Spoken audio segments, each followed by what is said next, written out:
கண்ணியமும் மகத்துவமும் வாய்ந்த எல்லாம் வல்ல இறைவனின் நல்லடியார்களே,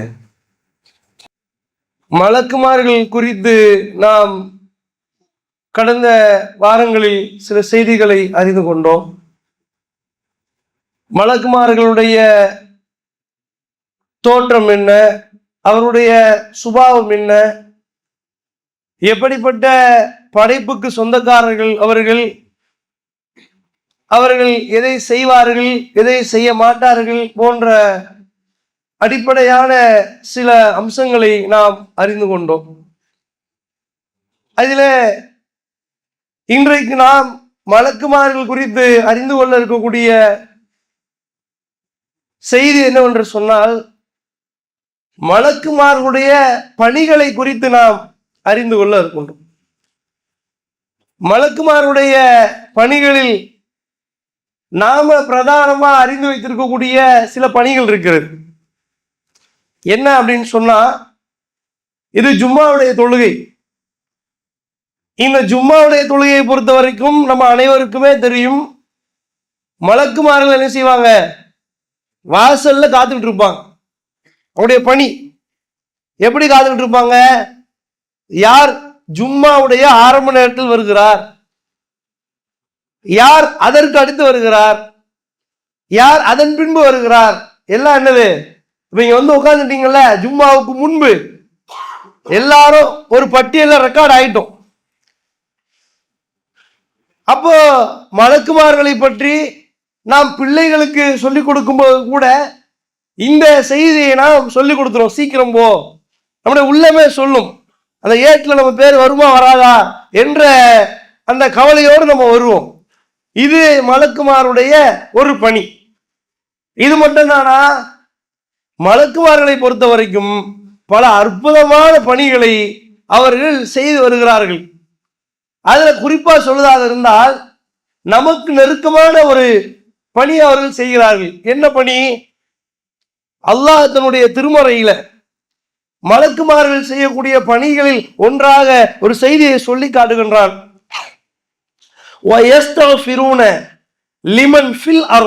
அல்லாஹ் சொல்லி காட்டுகிறான். என்ன பண்ணுவாங்களா, நல்லவர்களுக்காக வானவர்கள் பிரார்த்தனை செய்வார்கள். யார் நல்லவனா இருக்கிறானோ, ஏன் அல்லாஹ்வுக்கு கட்டுப்பட்டு இறைவனுக்கு அஞ்சி வாழ்க்கையை யார் அமைத்து கொண்டானோ, அல்லாஹ் ரப்புல் ஆலமீன் அவருக்கு மலக்கை நியமித்து நீங்க துஆ செய்யுங்கன்னு சொல்லி என்ன செய்யறான், அல்லாஹ் நியமிக்கிறான். மலக்கு என்ன செய்வாரு, பிரார்த்தனை செய்வார் என்ற செய்தியை நாம் பார்க்கிறோம். சரி, பிரார்த்தனை மட்டும் தான் செய்வாரா? அல்லாஹ் அதே நேரத்துல சொல்லி காட்டுகின்றார். 2வது அத்தியாயம் 161 அல்லாஹ் சொல்லி காட்டுகின்றார், அந்த மலக்கு என்ன செய்வாரு, பிரார்த்தனை மட்டும் செய்ய மாட்டாரு, அதே நேரத்தில் அவர் சபிக்கவும் செய்வார். யாரை பார்த்து சபிப்பார்? யார் இறை மறுப்பாளராக இருக்கிறார்களோ, யார் அல்லாஹ்வுக்கு கட்டுப்படவில்லையோ அவர்களுக்கு என்ன செய்வாரு, மலக்கு சபிக்கவும் செய்வார். அப்ப மலக்குமாருடைய பிரார்த்தனையை பெற்றுக்கொள்ளக்கூடிய அம்சத்தில நாம் அதை என்ன செய்யணும், முற்படுத்தி நம்முடைய நல்ல காரியங்களை முற்படுத்தி மலக்குமாருடைய பிரார்த்தனையை பெற்றுக்கொள்ளக்கூடிய இடத்தில் நாம் இருக்க வேண்டும். அதை ரொம்ப யோசிச்சு பாருங்களேன். ஒரு மனிதனுடைய பிரார்த்தனை பெறுவது என்பது எவ்வளவு ஒரு மிகப்பெரிய ஒரு செய்தியா இருக்கு. நீங்க யோசிச்சு பாருங்க. உங்கள்ட்ட எத்தனை பேர் சொல்லியிருப்பாங்க, கொஞ்சம் துவா செய்யுங்க, கண்டிப்பா துவா செய்யற மாதிரி சொல்லி இருப்போம். எத்தனை முறை மறந்து போயிருப்போம். பல பேருக்கு கண்டிப்பா துவா செய்யறேன்னு சொல்லிவிட்டு நாம் மறந்து போய்விடுவோம். நம்முடைய துவா என்பது அங்கீகரிக்கப்படுமா படாதா என்ற சூழலில் இருக்கிறது. ஆனால் மலக்குமாருடைய துவா என்பது அவர்கள் பாவத்தை சுமக்கூடியவர்களா இல்லை. மலக்குமார்கள் என்பது ஒரு தூய்மையான ஒரு படைப்பு. அவங்களுடைய துவா கிடைக்கும் என்று சொன்னால் அப்ப அதை நோக்கி நாம் என்ன செய்யணும், நாம் நகர வேண்டும். அது ஒரு மலக்குமாருடைய பணி என்பதை நாம் விளங்கிக் கொள்ள வேண்டும். அடுத்து என்ன, மலக்குமார்களை பற்றி நாம் தெரிந்து கொள்ள வேண்டிய இன்னொரு அற்புதமான செய்தி என்னவென்று சொன்னால், மலக்குமார்களை அல்லாஹ் ரப்புல் ஆலமீன் நம்முடைய பொறுப்புக்காக நியமித்திருக்கிறான். அல்லாஹ் சொல்லி காட்டுறான். 13வது அத்தியாயம் 16வது வசனத்துல வரக்கூடிய அந்த செய்தியை அல்லாஹ் எப்படி சொல்றான் பாருங்க. உங்களுக்கு முன்னரும் பின்னரும் நாம தொடர்ந்து வருவோரை ஏற்படுத்தி வைத்திருக்கிறோம். எப்படி? நமக்கு முன்னாடி நமக்கு பின்னாடி. இப்ப நம்ம என்ன யோசிக்கிறோம்னா, ஒரு தலைவர் இருக்கிறார், அந்த தலைவர் தனியா நடந்து போனார்னு வைங்களேன், என்னப்பா பயங்கரமா பாதுகாப்பு இல்லாம சர்வசாதாரணமா நடந்து போறாரு என்று நாம் இன்றைக்கு யோசிக்கிறோம். நீங்கள் யோசித்து பார்க்க வேண்டும், அல்லாஹுடைய தூதர் ஸல்லல்லாஹு அலைஹி வஸல்லம் அவர்கள் எப்பவுமே படையோடு தான் இருந்தார்களா? அப்படியே அவங்க தோழர்களோடு இருந்தாலும் அவங்களுடைய பாதுகாப்புக்காக வேண்டி அந்த தோழர்களை வைத்திருந்தார்களா? இல்லை. ரசூல் ஸல்லல்லாஹு அலைஹி வஸல்லம் அவங்க எத்தனையோ முறை பயணங்களுக்கு சென்றிருக்கிறார்கள். அல்லாஹ்வுடைய தூதர் அவங்க சர்வ சாதாரணமாக கடை வீதிகளுக்கு சென்றிருக்கிறார்கள். அப்ப நம்ம பார்க்கிறோம், எந்த அடிப்படையில் ஒரு மூமினுக்கு அவருடைய உள்ளத்துல வர வேண்டும், அல்லாஹ் ரப்புல் ஆலமீன் நம்முடைய பாதுகாப்புக்கு பொறுப்பேற்றுக் கொண்டான். அவன் என்ன செஞ்சிருக்கிறான்? அந்த பொறுப்பு என்று சொன்னால் முன்னாடியும் பின்னாடியும் வானவர்கள் நியமிச்சிருக்கான் அல்லாஹ் ரப்புல் ஆலமீன். என்னைக்காவது அப்படி யோசிச்சிருக்கிறோமா? நமக்கு பயம் ஏற்படக்கூடிய சூழல்ல ஏதோ ஒரு சண்டை சச்சரவு ஏற்படுது, அந்த இடத்துக்கு போனா நம்மை தாக்குவார்களோ, அவச்சொல் சொல்லுவார்களோ என்ற பயம் ஏற்படும் பொழுது அல்லாஹ் இருக்கிறான்டா, அல்லாஹ் ரப்புல் ஆலமீன் மலக்குமார்களை வைத்து எனக்கு பாதுகாப்பு கொடுப்பான் என்று நாம் நம்பி இருக்கிறோமா? வாழ்க்கையில ஒரு தருணமாவது அப்படியான சிந்தனையோடு நாம் சாலைகளில் நடந்து சென்றிருக்கிறோமா? யோசித்து பாருங்கள். இது அல்லாஹ்வுடைய வாக்குறுதி. முன்னாடியும் பின்னாடியும் நான் ஆள் நியமிச்சிருக்கிறேன்ப்பா, விபத்துல இருந்து காப்பாத்துவாங்க. நம்ம நினைப்போம், விபத்தே இல்லாம பயங்கரமா வண்டி ஓட்டிட்டோம், விபத்தே இல்லாம பயங்கரமா போயிட்டு வந்துட்டோம், எங்க பார்த்தாலும் பைக் ஆக்சிடென்ட்ன்றா அதுன்றா, நம்ம பயங்கரமா வண்டி ஓட்டுற போல என்ன நினைப்போம். அல்லாஹ் ரப்புல் ஆலமீன் எடுத்து வைத்திருக்கக்கூடிய பாதுகாப்பு இது. இப்ப இதை நாம் நம்முடைய வாழ்க்கையை சிந்தித்து பார்க்க வேண்டும். பல நேரங்களில் இந்த செய்தி நமக்கு மன அமைதியை கொடுக்கும். யாருமே இல்லையே, தனிமையில இருக்கிறோமே, நமக்குன்னு பேசுறதுக்கு யாரும் இல்லையே அப்படிங்களா ஒரு முஸ்லீமாக இருந்து சொல்ல முடியாது. ஏன் என்று சொன்னால் முந்தைய செய்தியை பார்த்தோம். என்ன பார்த்தோம்? வானவர்கள் நமக்கு பிரார்த்திப்பார்கள், நமக்காக பிரார்த்திக்கக்கூடிய ஒருவரை அல்லாஹ் ரப்புல் ஆலமீன் ஏற்படுத்தி வைத்திருக்கிறான். நம் வானவர்கள் நமக்கு பாதுகாப்பு கொடுப்பார்கள். அப்ப அல்லாஹ் நமக்கு எப்படியான சூழலை, இது ஒரு மூமினுக்கு தான் அது வழங்கும், இது மற்றவங்களுக்கு வழங்காது. ஒரு முஸ்லீமா இருக்கக்கூடியவனுக்கு அந்த பாதுகாப்பை அவன் உணரும் பொழுது, அதை சிந்திக்கும் பொழுது அவன் விளங்கிக் கொள்வான். அப்ப இந்த செய்தியை நாம் பார்க்கிறோம், இதனுடைய வாழ்க்கையில ஒட்டிய ஒரு செய்தி. நம்ம என்ன செய்யணும்? நமக்கு ஏதாவது ஒரு பாதிப்பு ஏற்படுது, தீங்கு ஏற்படுது என்று வரக்கூடிய நேரத்துல அல்லாஹ் இருக்கிறான், இறைவன் நமக்கு பாதுகாப்பை ஏற்படுத்தி வைத்திருக்கிறான், நம்முடைய பாதுகாப்புக்கு பொறுப்பாளி அல்லாஹ் ரப்புல் ஆலமீன், அவன் மலக்குமார்கள் மூலமாக நமக்கு பாதுகாப்பு கொடுக்கிறான் என்ற சிந்தனை நமக்கு ஏற்பட வேண்டும். அப்ப இந்த செய்தியை மலக்குமாருடைய பணிகளில் நாம் பார்க்கின்றோம். அதே போல மலக்குமார்கள் செய்யக்கூடிய வேற என்ன பணி அப்படின்னு சொன்னா, மலக்குமார்கள் என்ன செய்வாங்களா, அவர்களுக்கு அல்லாஹ் கொடுத்திருக்கக்கூடிய ஒரு தலையாய பணி என்னவென்று சொன்னால், அவர்கள் சூர் ஊதுவார்கள். சூர் அப்படின்னா 2 சூர் ஊதப்படும். மார்க்க அடிப்படையில இஸ்லாம் சொல்லக்கூடிய செய்தி, 2 சூர் ஊதப்படும். இதெல்லாம் ஏதோ வேடிக்கை விளையாட்டு என்பது போல நாம் நினைத்துக் கொண்டிருக்கிறோம். அல்லாஹ் ரப்புல் ஆலமீன் ஒரு நேரத்தை குறித்து வைத்திருக்கிறான். மலக்குமார்கள் அந்த நேரத்தில் சூர் ஊதுவார்கள், மொத்த உலகமோ அழிக்கப்பட்டு விடும். மீண்டும் ஒரு சூர் ஊதப்படும், மொத்த எல்லா அழிக்கப்பட்ட மரணிக்கப்பட்ட எல்லா மொத்த உலகத்தினுடைய எல்லா ஜீவராசிகளும் மனிதர்களும் மனுஷர் மைதானத்தில் திரட்டப்படுவார்கள். அப்ப அந்த வேலையை, அந்த பணியை யார் செய்வார்? ஒரு மலக்கு செய்வார். அதற்கு என்று மலக்கு நியமிக்கப்பட்டு விட்டார், அதற்கு என்று மலக்கு காத்து கொண்டிருக்கிறார். அதற்காக அவர் தன்னுடைய பணிக்காக வேண்டி என்ன செய்வாரா? அந்த சூர் ஊதற்காக வேண்டி காத்துக்கிட்டு இருக்கிறாரு என்ற செய்தியை பார்க்கிறோம். அப்போ மலக்குடைய பணி என்ன? சூர் ஊதுவது ஒரு மலக்குடைய பணி, இதை நாம் பார்க்கின்றோம். அதே போல ஒரு மலக்கு என்ன செய்வார்? மலக்காக இருக்கக்கூடியவர் என்ன செய்வார் அப்படின்னு சொன்னா, நம்முடைய நன்மை தீமைகளை பதிவு செய்வார். பல நேரங்கள்ல நாம் பாவம் செய்வதற்கு எது காரணமாக இருக்கிறது என்று சொன்னால், நம்முடைய தனிமை காரணமாக இருக்கிறது, யாருமே பார்க்கவில்லையே என்ற செய்தி காரணமாக இருக்கிறது, அசட்டுத்தன்மை காரணமாக இருக்கிறது. யார் பார்த்தா? இப்ப நம்ம செய்யறத யாருக்கு தெரிஞ்சிடும்? நம்முடைய உள்ளம் நமக்கு சொல்ல வேண்டும், அடே யார் பார்த்தாட்டியும் படைத்த ரப்பு பார்த்துட்டு இருக்கிறான். அதை எழுதுறதுக்கு வலதுபுறமோ இடதுபுறமோ மலக்குமார்கள் இருந்து கொண்டிருக்கிறார்கள். வருதா நமக்கு இதெல்லாம் உள்ளத்துல? நம்முடைய ஈமானோடு கொஞ்சம் தொடர்பு படுத்தி பார்த்தோம் என்று சொன்னால், கடைசியாக மலக்கு ஒருவர் என்னுடைய வலப்புறத்தில் அமர்ந்து என் நன்மையை பதிவு செய்திருப்பார் என்று நாம் என்றைக்கு யோசித்தோம்?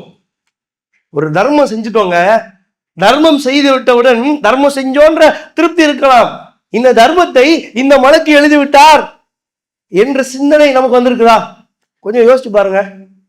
ஒரு பாவம் செய்து விட்டோம், இந்த பாவத்தை இந்த மலக்கு எழுதி இருப்பாரே, அந்த பாவம் அல்லாஹ்வுடைய அந்த ஏட்டில் எழுதப்பட்டு இருக்குமே, நாளைக்கு அந்த ஏடு விரிக்கப்படும் பொழுது இந்த பாவம் எனக்கு எதிராக சாட்சி சொல்லுமே, இந்த மலக்கு அதை எழுதிட்டாரே என்ற சிந்தனை நமக்கு வந்திருக்கிறதா? யோசிச்சு பாருங்க. பாவம் செய்யும்போது பயம் வரும், தப்பு செஞ்சுட்டோமே என்ற சிந்தனை. ஆனா இப்படி யோசித்து பாருங்கள், ஒரு மலக்கு தன்னுடைய இடதுபுறத்தில் அமர்ந்து கொண்டு அதை நோட் பண்ணி எழுதிட்டு இருக்கிறாருன்னு சொன்னா எப்படி? இந்த செய்தியை நாம் யோசித்து பார்த்தால் நம்முடைய உள்ளத்தை இது ஒரு நொடி பொழுது நடுங்க செய்யும். உட்கார்ந்துகிட்டு நான் பேசுறதையெல்லாம் இன்னைக்கு சர்வசாரமா பிள்ளைகளை தான் பார்க்கிறோம்ல. ஸ்கூல்ல படிக்கக்கூடிய பிள்ளைகள், காலேஜ் படிக்கக்கூடிய பிள்ளைகள் பேசுறாங்க. எப்படி பேசுறாங்க தெரியுமா?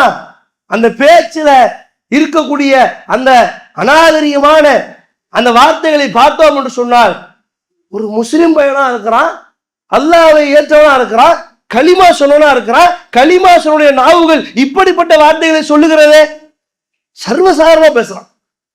அந்த குழந்தைக்கு சொல்லிக் கொடுக்கணுமா இல்லையா?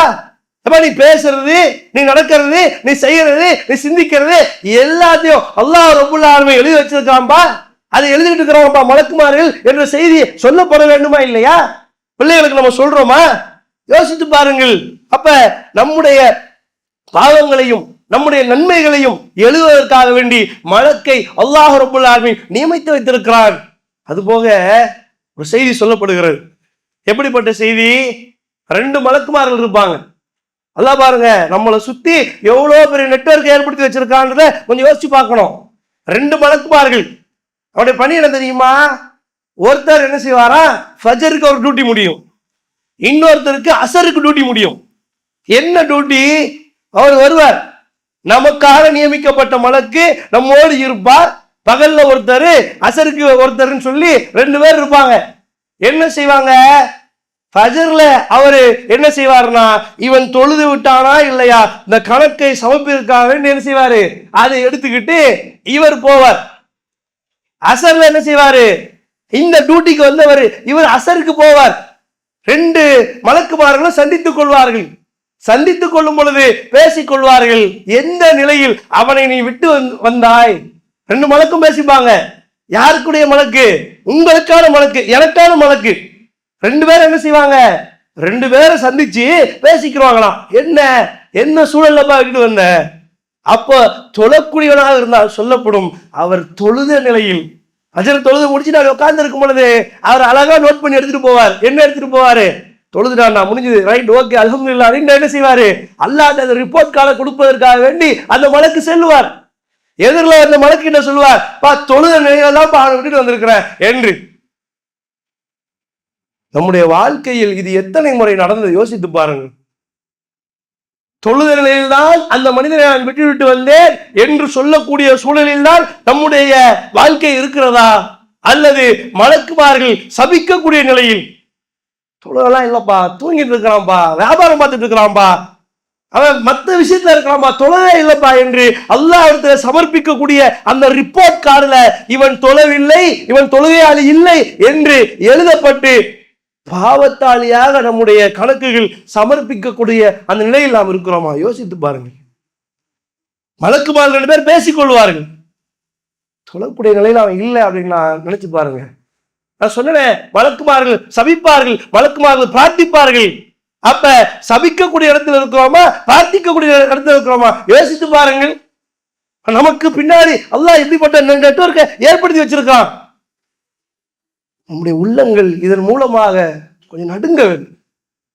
அச்சத்துல நாம சிந்தித்து பார்க்க வேண்டும். ஏன்னா இது ஏதோ யாரும் கண்டுக்கலன்ற மாதிரி போயிட்டு இருக்கிறோமே, அப்படி இல்லையே வாழ்க்கை, நம்முடைய வாழ்க்கை, இதை நாம் யோசித்து பார்க்க வேண்டும். அதே போல அல்லாஹ் ரப்புல் ஆலமீன் மலக்குமாரனை நியமித்து வைத்திருக்கிறான்.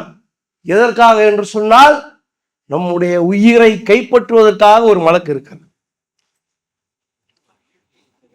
நமக்கு நம்முடைய வாழ்க்கையில என்னெல்லாம் கிடைக்கும், என்னெல்லாம் கிடைக்காது, எது வரப்போகுது, எது வராது என்பது சிலருக்கு தெரியும், சிலருக்கு தெரியாது.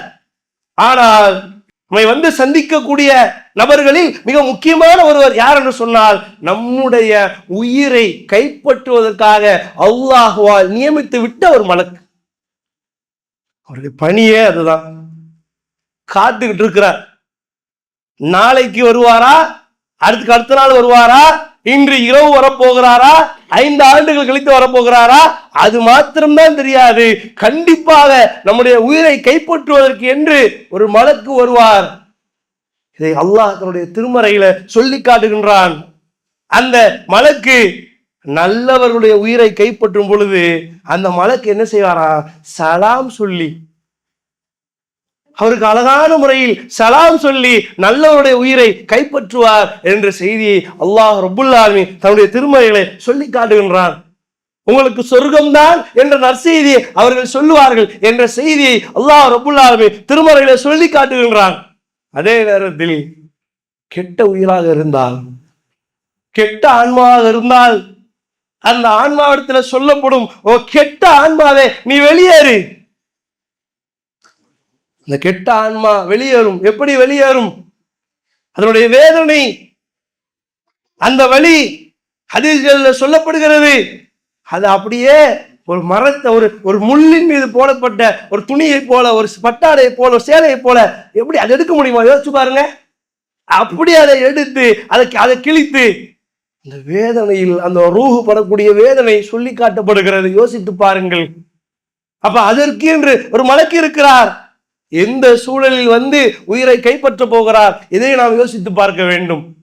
அதே போல மலக்கு மறுமை நாளையில் நம்மை சொர்க்கத்திற்கு அழைத்து செல்ல அதுக்கு ஒரு மலக்கு, நரகத்திற்கு அழைத்து செல்ல அதற்கு ஒரு மலக்கு.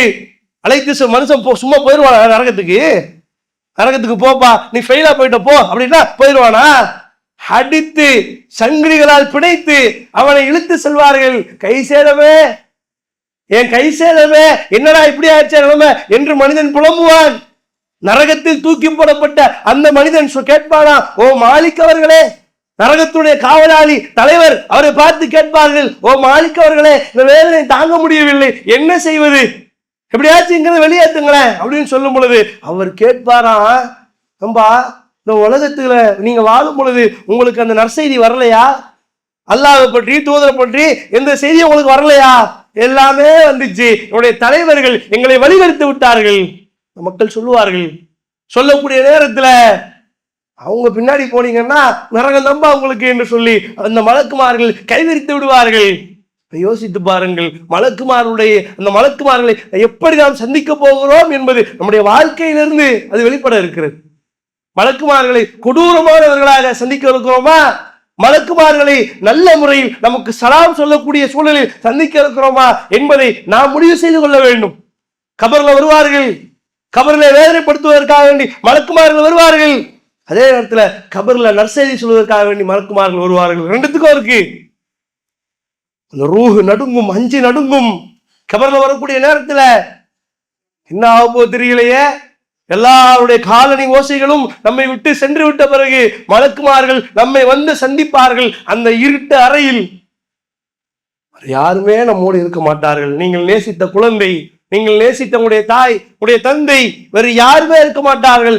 அனைவரும் ஒரே நேரத்தில் மரணித்தாலும், ஒரு குடும்பம் 10 பேர் ஒரே இடத்துல மரணித்தாலும், ஒரே கபர்ல போடப்பட்டாலும் உங்களுக்கு என்று தனி விசாரணை தான்.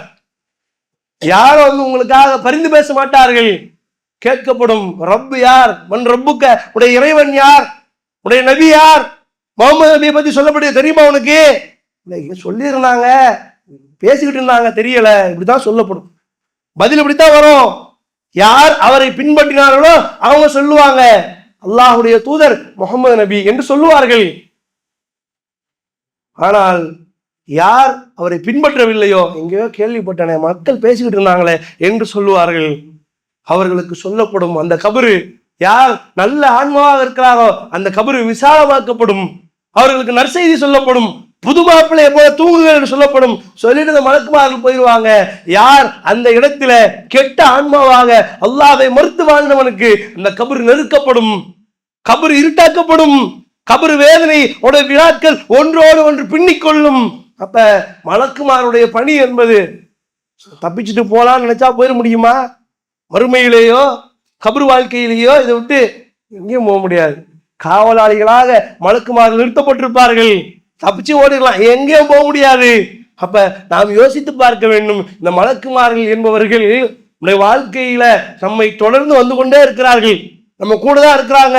நம்ம மனிதர்களை நம்பிக்கொண்டிருக்கிறோம். அல்லாஹுவால் படைக்கப்பட்ட இந்த மலக்குன்னு ஒருத்தர் இருக்கிறார்பா, என் கூட இருக்கிறார், என் கூட பயணித்துக் கொண்டிருக்கிறார், என்னுடைய நன்மை தீமைகளை பதிவு செய்து கொண்டிருக்கிறார், சமர்ப்பித்துக் கொண்டிருக்கிறார், நாளை எனக்காக ஒருவர் காத்து கொண்டிருக்கிறார், என் உயிரை கைப்பற்ற கபர்ல வந்து விசாரிக்க, என்னை சூழத்திற்கு கொண்டு செல்வாரா நரகத்திற்கு கொண்டு செல்வாரா தெரியலையே என்ற சூழலில் நாம் யோசித்து பார்த்தால் கண்டிப்பாக மலக்குமார்களை நாம் மறந்து விட்டு வாழ்கிறோமே, அப்படி வாழ மாட்டோம்.